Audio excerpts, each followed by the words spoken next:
आ गए वापस? शुक्र है, घर आने का ख्याल तो आया। शौक से नहीं बैठे हुए थे, 2 ट्रिपें लगी हैं बहू को, तब जाके कोई होश आया। मुराद बेटा, तुम इसको कमरे में ले जाओ, डॉक्टर ने कहा इसको बहुत कमजोरी हुई है। रुक जाओ, आखिर मुझे भी तो पता चले कि ऐसी कौन सी बीमारी लाहक हो गई हमारी बहू रानी को। डॉक्टर ने ऐसी कौन सी नई बीमारी बता दी है? लाहौल वाला कुवत। कभी तो कोई अच्छी बात कर लिया करो, जब भी बोलती हो कफन फाड़ के बोलती हो। मैंने ऐसा क्या कह दिया है? एक सीधा सा सवाल पूछा है, अब इतना भी हक नहीं रहा मेरा मेरे बच्चों पर? नहीं नहीं, अम्मी का बिल्कुल हक है। मैं बताता हूँ आपको, दरअसल डॉक्टर ने ज़्यादा एहतियात का इसलिए कहा है क्योंकि पहली प्रेगनेंसी में ज़्यादा एहतियात करनी होती है। प्रेगनेंसी? जी। मतलब? हाँ सादिया बेगम, तुम दादी बनने वाली हो और मैं दादा। नहीं बनना मुझे दादी, मुझे हरगिज दादी नहीं बनना, और कम से कम इसके बच्चों की तो बिल्कुल भी नहीं बनना। पागल हो गई? हाँ, हो गई हूँ मैं पागल। मेरी बेटी की गोद उजाड़ के ये अपनी गोद कैसे भर सकती है? आज तक मेरी बेटियां बेसमर हैं, तो इस पर फल कैसे लग सकता है? नहीं होगा, मैं नहीं करती।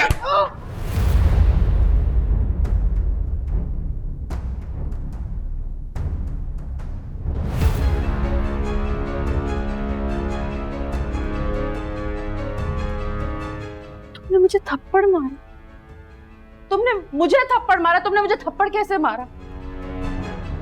जाहिल मर्दों की तरह तुमने अपनी बीवी पर हाथ उठा दिया नियाज हुसैन। और जो जहालत तुमने की है उसके बारे में तुम्हारा क्या ख्याल है? तुमने मेरी जहालत देखी कहाँ है? मैं अपनी पर आ जाऊं ना तो मैं अपनी भी नहीं सुनती नियाज हुसैन। जो भी था अब्बू, आपको थप्पड़ नहीं मारना चाहिए था। क्या फर्क रह गया आप में और मामू जान में? तुम्हारे मामू ने जो कुछ किया उसका मुझे नहीं पता, मगर जो तुम्हारी माँ ने किया वो हर दफा की तरह नजरअंदाज नहीं किया जा सकता। नजरअंदाज तो अब मैं तुम्हें नहीं करूंगी। इस थप्पड़ का हिसाब देना होगा तुम्हें नियाज हुसैन। तुम्हें छोड़ूंगी नहीं।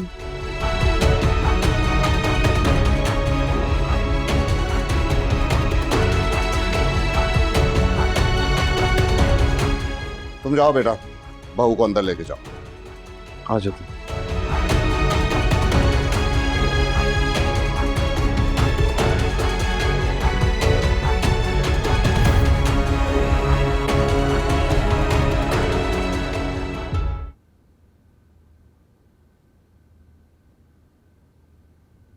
क्या सोच रही हो बेटा?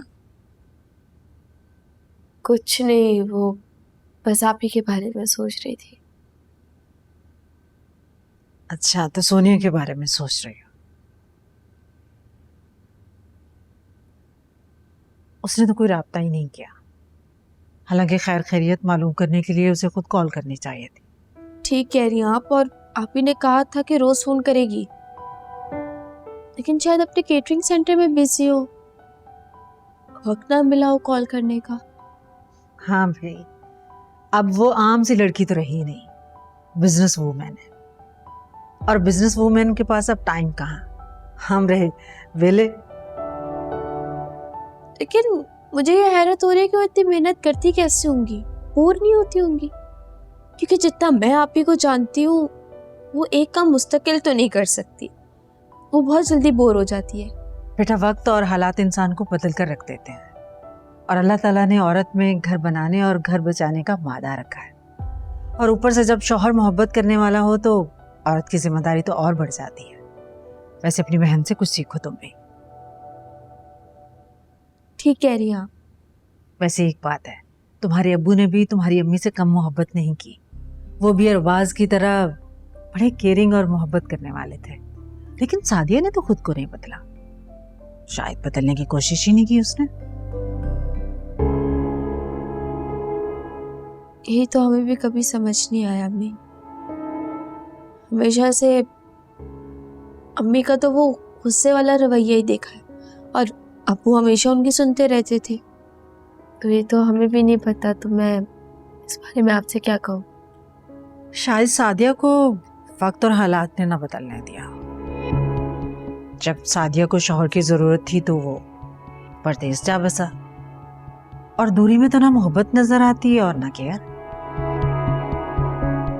अच्छा तुम परेशान मत हो, तुम्हारी सेहत इस बात की इजाजत नहीं देती कि तुम परेशान। अगर बहुत दिल चाह रहा है बहन से बात करने को तो खुद कॉल कर लो, तुम्हारा भी दिल बहल जाएगा और वो भी खुश हो जाएगी। वो अम्मी, काफी टाइम हो गया है मेरा फोन खराब हुआ है। तो इसमें परेशानी वाली कौन सी बात है? चलो मेरे फोन से बात कर लो। Thank you so much. जीती रहो, तुम बात करो, मैं भी आती हूँ। जी।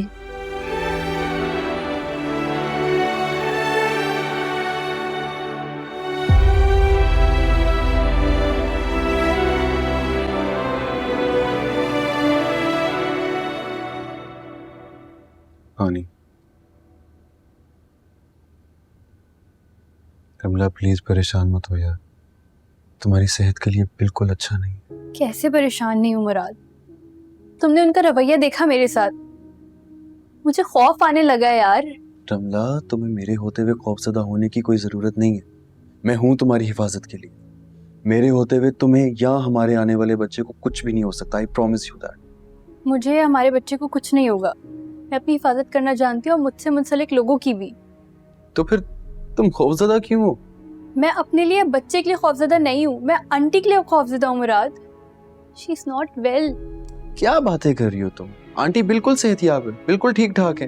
तुमने देखा नहीं अभी इतनी अच्छी खबर दी उन्हें, उसके बावजूद उन्होंने कैसे हमला कर दिया तुम्हारे पे। मैं यही तुम्हें समझाने की कोशिश कर रही हूँ, उन्हें जरूर कोई साइकोलॉजिकल डिसऑर्डर है। मुराद, मुझे लगता है उनको हमारी हेल्प की जरूरत है।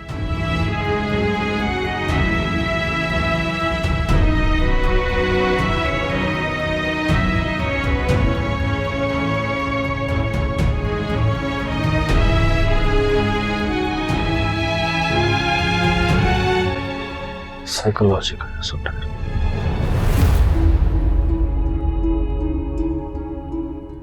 कैसे उठाया मुझको, इतनी हिम्मत।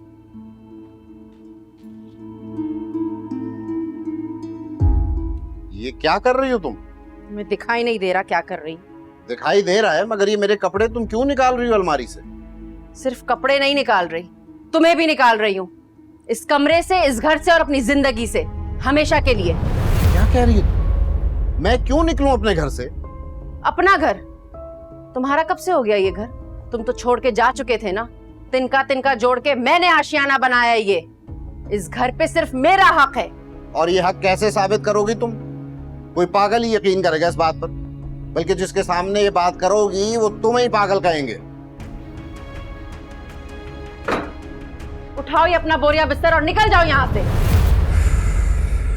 अच्छा, तो बेसिकली तुम सीधे लफ्जों में ये कहना चाह रही हो कि मेरी अम्मी का ज़हनी तवाज़ुन खराब हो चुका है और वो पागल हो चुकी है। ओह गॉड मुराद, नहीं, तुमने ये बोला ना। मैं ये नहीं कह रही हूँ, तुम तो पढ़े लिखे हो, तुमसे मैं ये बात एक्सपेक्ट नहीं कर रही थी। मैं समझ रहा हूँ, हम लोगों को कैसे समझाएंगे ये, और स्पेशली अम्मी को क्या बोलेंगे? तुम्हें कोई आइडिया भी है कि उन्होंने कितना बड़ा हंगामा क्रिएट करना जब उन्हें ये पता चलेगा? हंगामा तो वैसे भी क्रिएट करती हैं, हर दूसरे दिन कोई इशू आ जाता है घर में, तुम्हारे सामने ही है। रमला, तुम कहना क्या चाह रही हो? खुल के बोलो।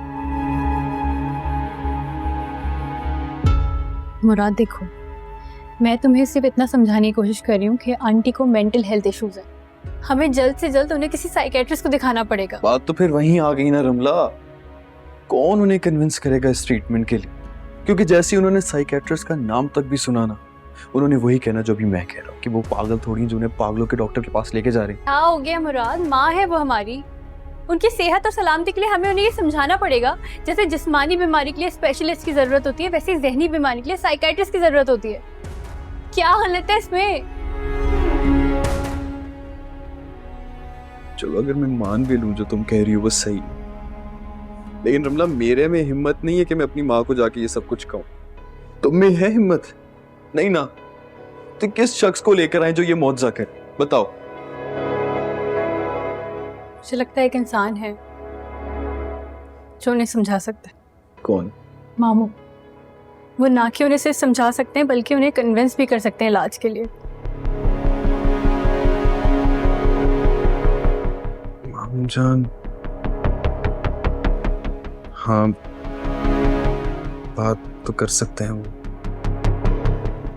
लेकिन मुझे पहले अब्बू से बात करनी पड़ेगी। मैं उनके मशवरे के बगैर कोई कदम नहीं उठा सकता। हाँ ठीक है, तुम मशवरा कर लो और देखना अब्बू मेरी बात से एग्री करेंगे। अल्लाह करे। तुम प्लीज रेस्ट करो, तुम्हारे लिए कुछ खाने को लेकर आता हूँ, फिर तुम्हें मेडिसिन भी देनी है। मुराद प्लीज मेरी किसी बात का बुरा मत मानना, मैं जो कह रही हूँ अम्मी के भले के लिए कह रही हूँ। पता है